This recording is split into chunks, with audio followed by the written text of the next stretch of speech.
This is Paul Newman, and if you are seeing this screen, I am hoping to assure you here that the live stream will start very soon.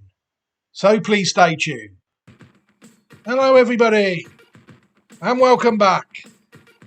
Right, the next video, we're going to move up a level somewhat, and we're going to go back to the National Hunt horses, and this will be the first horse identified that has won a graded race this season. One's identified in graded races. All the rest have been in bumpers and maiden hurdles, I think. Let's just check the list of horses, and I'll be able to confirm that. We know that Beau Zenith was not a listed race like we thought it was at the time. Yes, I'm able to confirm that none of the horses discussed on this channel so far have actually won a graded race. But before we crack on to the horse in question, it'll be rude of me not to point people who are looking for older National Hunt horses to possibly follow to the Reprieve Media CIC racing website of 2020. You know, that it can be found at repcicracing2020.ml, and then if people check the horses in focus section there on the menu, they will see plenty of National Hunt horses in the various articles, flat horses as well, all sorts of horses really from all around the world. I would encourage people to look at this site. Right, it's weird how these things work out. The first National Hunt video, I think I said that there'll be very few novice chasers on the video, and then lo and behold, the first graded winner that we have identified this year is a novice chaser. You know, the horse in question is the Cole Murphy trained mare Impervious, sired by Shantu. If people take a look at the form, they will see that I actually did miss this one last year. It won a grade 3 novice hurdle in October 2021 at Down Royal, but it only ran to 132. In those days, I was quite strict above 140. You know, I only started looking then, even in graded races. So there was a time this last year where I wasn't really paying as close attention as I should have been. If people look at the form of the horse, they'll see that it was beaten in the big grade 1 staying novice hurdles. It was 5th at Fairy House, it was 6th at Cheltenham, and it was 5th again at Fairy House. It won its chase debut in October at Wexford, and then went on to win the grade 2 O'Flynn Group Irish ABF Mares Novice Chase, a grade 2 race in the middle of December this year, running to 150. We're going to take a look at the pedigree at the minute. But I'll start. We're going to do this one in reverse, really. I looked for Impervious on this website. I couldn't find it, but I could, however, find the damn blodge, and that will lead us to this bit here, A1. You know, I've deliberately avoided these because I don't necessarily think they'll be as good. What is A1? You ask yourselves. Well, go back onto this site. It's the taproot families, you know, that we were talking about. You know, like 1X and 2V and all them. There is actually some American families as well. They start with the A suffix. American families list the taproot mares from A1 to A90. And we were surprised to see the A1 next to blodge. You know, we were quite surprised it's actually an American bred and not a European bred, this horse. We're going to touch on the first 3 or 4 dams in a minute, but I did manage. We had to go back a very long way to find it on the list of pages that we had. Micmac's foaled in 1912 gave us an in there, and then we had Madeline Morond, Cereza. Yeah, they're all the Mars, and Volti even in 1952.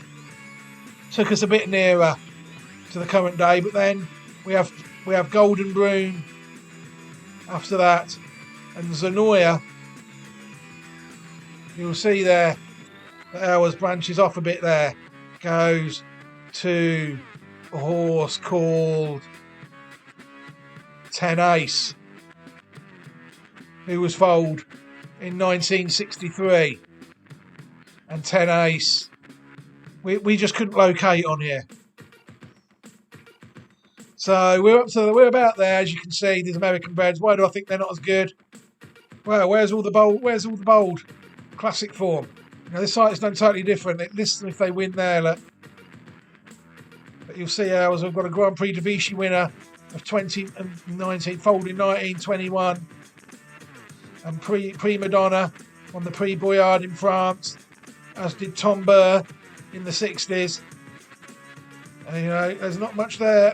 There's Golden Broom, the horse we haven't got, that did win what is now a Grade 1, the Saratoga Special.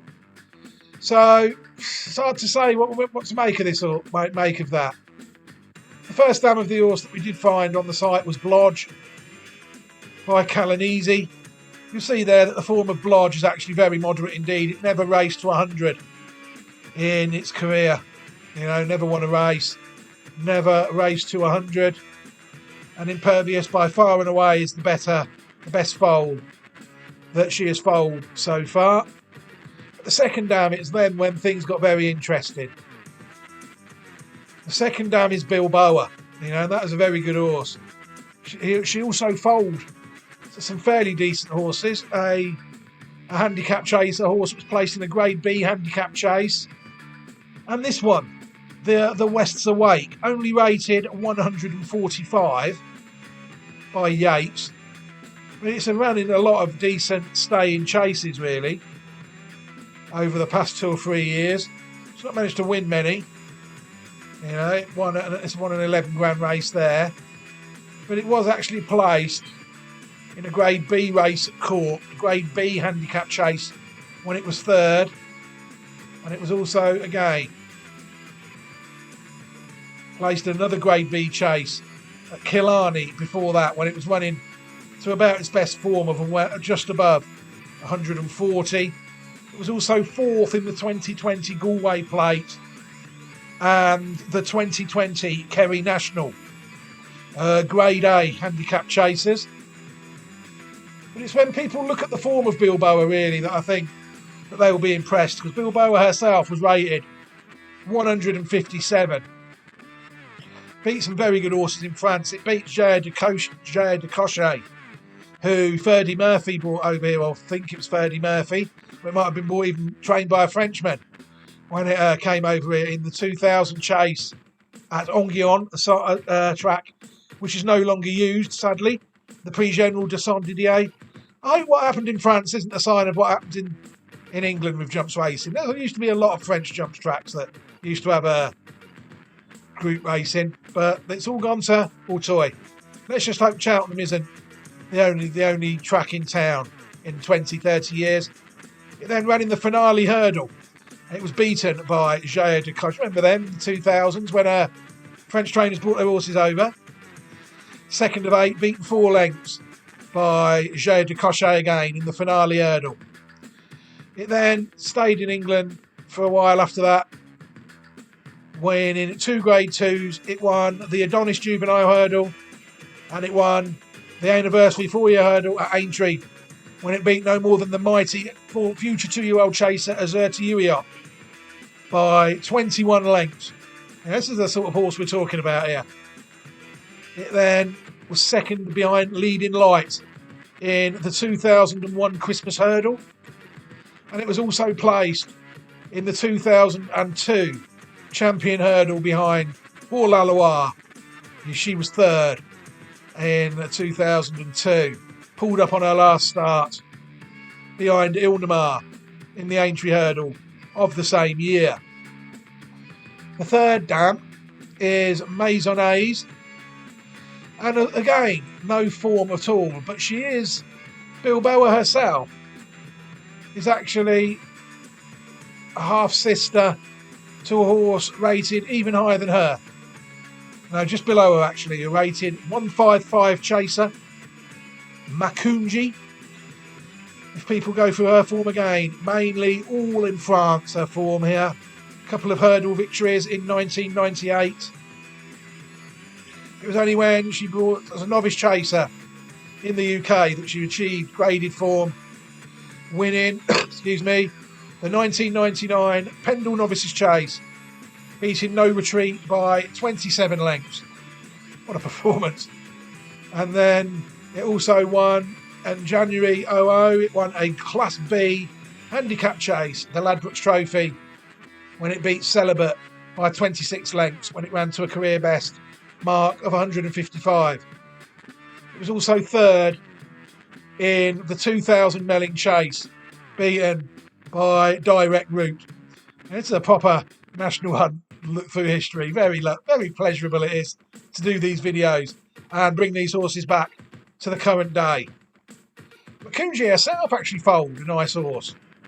She foaled the 151 rated chaser Roulette Cool, who only achieved that rating really in a handicap chase for the Tom Rag Trophy in a £19,000 race at Uttoxeter. But it was placed in a Grade 2 chase at Auteuil behind Lucky Duberle, and it also won a 4-year-old listed chase at Auteuil in 2007 before heading to Point and Hunter Chasers recently as 2012. The third dam is where things do get interesting, because we get the stallion that we always like with our horses. And that stallion with the third dam association was revealed to us. The association, it's telling us association was unraced foaled in 1977. We can check that on the other site. She in fact raced 26 times. Good old Racing Post. And she was third in a listed race, a flat race, the Prix de Tom in France. She also foaled a couple of group winners on the flat.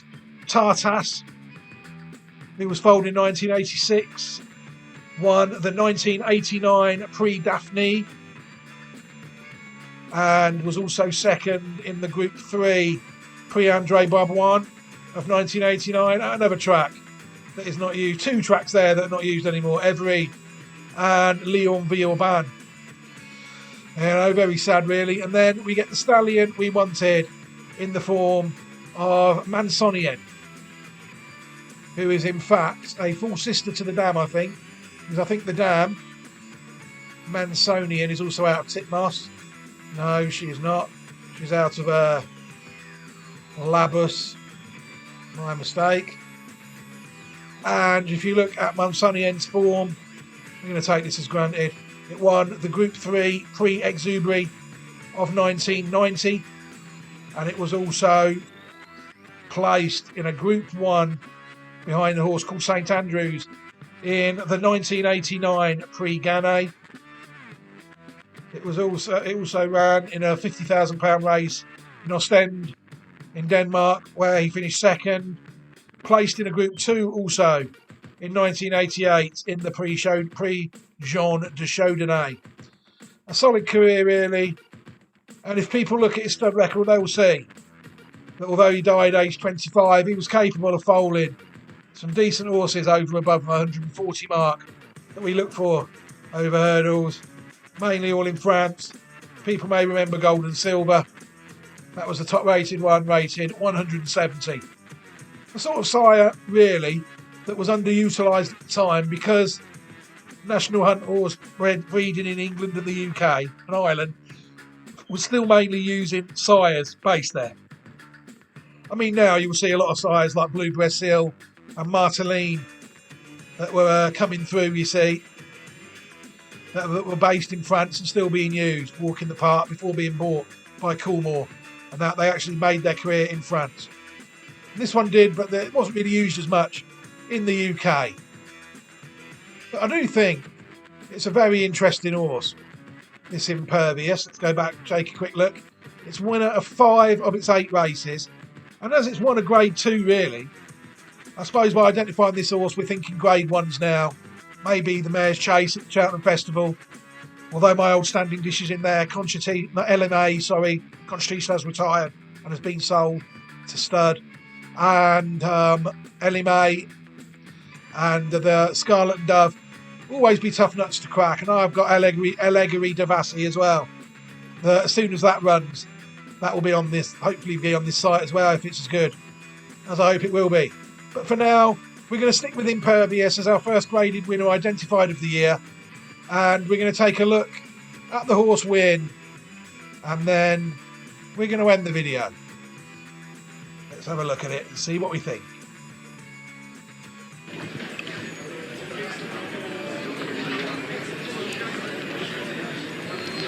Off and racing in race 4, the O'Flynn Group Irish EBF Mares Novice Chase. Dino Blue straight into the lead as they head across towards the first of 12 fences, followed in second position by Impervious. Anstey is in third. And then Rosie's Hollow and Hope Day Bland brings up the rear as they jump the fence on the approach to the straight. Dino Blue jumped it slightly better than Impervious and increases her advantage as they near the turn in. Fences 2, 3 and 4 ahead of them before passing the stands. Dino Blue goes along in front. You can tell the graded race, nice generous pace, look, already nice and spread out is after 2 fences. Third, taking a keen hold, a break of a few lengths then to Rosie's Hollow. Hope Day Bland brings up the rear as they jump the first of the fences in the straight. Dino Blue led Impervious, Anstey towards the inside with the white sleeves, and they're 5 or 6 in front of the other pair, Rosie's Hollow, and towards the right, Hope Day Bland. As they come on to the middle fence in the straight, it's number 3 this time. Dino Blue, Mark Walsh going along in front of Impervious, Brian Hayes. Towards the inside is Anstey, Paul Townend. A break then to Hope Day Bland, Shane Fitzgerald, the near side of the mare with the white face, Rosie's Hollow, and Simon Torrance. Fence in front of the stands, number 4, Dino Blue. Over from Impervious and Anstey in third. A break of 4 lengths or so to Hope Day Bland. Rosie's Hollow last of the quintet as they come up to past the winning post in the O'Flynn Group Irish EBF Mares Novice Chase. It's a grade 2.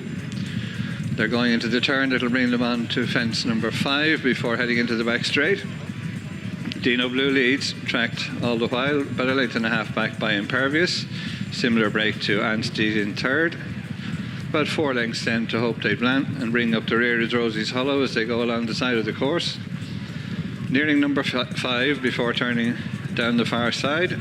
Dino Blue from Impervious in second. Anstey landed in third spot where she's been from Flagfall, and the other pair together, Rosie's Hollow, moving up again on the outside of Hope Day Bland as they head into the back straight. 7 fences to jump, 3 down the back, 1 on the approach to the straight, and then the 3 in the straight. And Dino Blue continues to show the way under Mark Walsh, less than 2 lengths in front. Impervious, Brian Hayes in second. Anstey, Paul Townend jumps up a little closer on the inside, and break of 4 lengths then to Hope Day Bland, Shane Fitzgerald just fourth, with Rosie's Hollow and Simon Torrance alongside as they continue on to the middle fence on the far side. Dino Blue by just about a length and a half. Impervious second, Anstey is a close third. Hope Day Bland and Rosie's Hollow remain at the back, about 4 lengths off the other trio as they continue with 5 fences to jump in this grade 2 mares event. Dino Blue, Impervious, Anstey in a close third position, slight mistake Hope Day Bland, with Rosie's Hollow on the outside just about fourth as they near the completion of a circuit make the turn to head across towards the 4th last fence. In the lead, Dino Blue. Mark Walsh tracked by Impervious and Brian Hayes, less than 2 lengths between them. Anstey, Paul Town in third. Break of 3 lengths to Rosie's Hollow, Simon Torrance. At the back, Hope Day Bland, Shane Fitzgerald as they come to jump the fence on the approach to the straight. Dino Blue leads by more than 3 lengths from Impervious second. She's gone on 5 in front of Anstey, then Rosie's Hollow and Hope Day Bland as they make the swing into the straight with 3 fences to jump. Dino Blue, Impervious trying to close in second. They've gone on from Anstey back in third, Rosie's Hollow 4, Hope Day Bland at the back as they come to jump the third last. Dino Blue towards the left leads from the black and white colours of Impervious. Anstey back in third, Rosie's Hollow trying to stay on down the outside, but heading on to the second last. Out in front, Dino Blue from Impervious. A break to Rosie's Hollow as they jump it. Dino Blue by a couple of lengths. Impervious trying to challenge. They're clear of Rosie's Hollow as they head down towards the final fence. Dino Blue with the Impervious staying on down the stand side to tackle the long-time leader at the last. Not much to choose between them. Impervious on the stand side has come through to lead narrowly and goes on. Impervious and Brian Hayes taking over and is stretching on to win in good style. Impervious wins for Brian Hayes and for Colin Murphy. Takes the O'Flynn Group Irish EBF Mares Novice from Dino Blue, a long way clear of Rosie's Hollow and Stee and Hope They Bland last of the 5. That's a really good effort from Impervious. No, I agree with the commentator there. That was a very good performance from the horse. It just tracked the winner down, who's no mug itself. It's related to other 140, 45, 50 horses like Blue Sari, who runs in the same colour. Dino Blue set a nice pace round really for Hours. It looked like there, didn't it?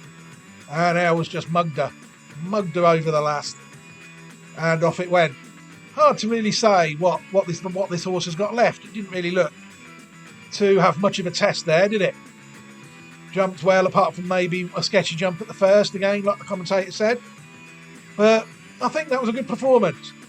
And I'm looking forward to seeing how Impervious goes over the next 3 or 4 months, 5 months, 6 months, and heading in towards open company next year. Because don't forget, this horse is only classed as a novice. You know, it'll be racing horses. Excuse me. It'll be racing horses that are not novices if it runs in the Mayor's Chase at Cheltenham. So, all in all, a very interesting prospect, I think, Impervious. Right, everybody, I'm going to leave this video here. What I will do is I will put a list up in the top corner to all the other National Hunt horses discussed on the channel so far. That way, if this is the first one, you will have a chance to catch up with all the others. But for now, I'm going to leave the video as it is. Thank you very much for watching, everybody, and thank you very much also for supporting the channel in your own unique ways. Thank you very much, everybody. Take care and enjoy your day.